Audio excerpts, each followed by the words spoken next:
Çek elini üzerimden, merhametin senin olsun. Çek elini üzerimden, merhametin senin olsun.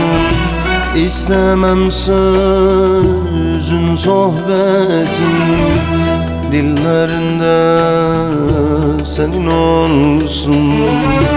İstemem sözün sohbetin, dillerinde senin olsun. Senin olsun, senin olsun. Aşkın sevdam senin olsun.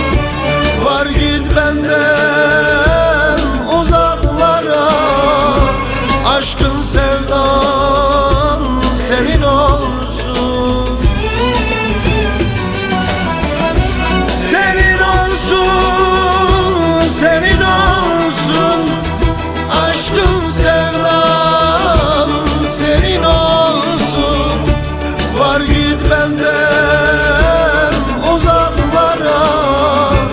Aşkın sevdam senin olsun. Kanayan bir bıçak gibi yaramın üstünde durma. Çek git benden uzaklara soysuz. Harcatmam bu delikanlı yüreğimi senin uğruna.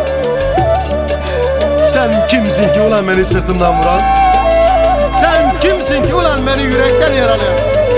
Senin olsun, senin olsun. Aşkınla, sevdanla, yüreğinle, ciğerinle hepsi senin olsun. Yeter ki çek git benden uzaklara soysuz. Yeter ki çek git benden uzaklara.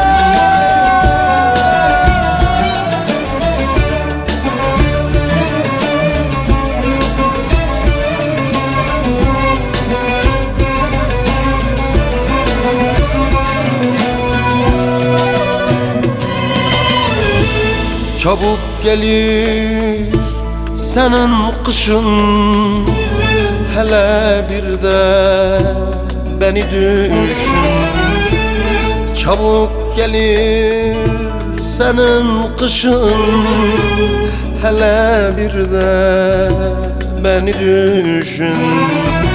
İstemem o hoş bakışın, kaşın gözün senin olsun. İstemem o hoş bakışın, kaşın gözün senin olsun. Senin olsun, senin olsun.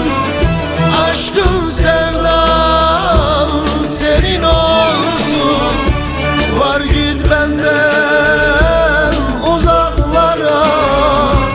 Aşkın sevdam senin olsun. Senin olsun, senin olsun. Aşkın sevdam senin olsun. Var git benden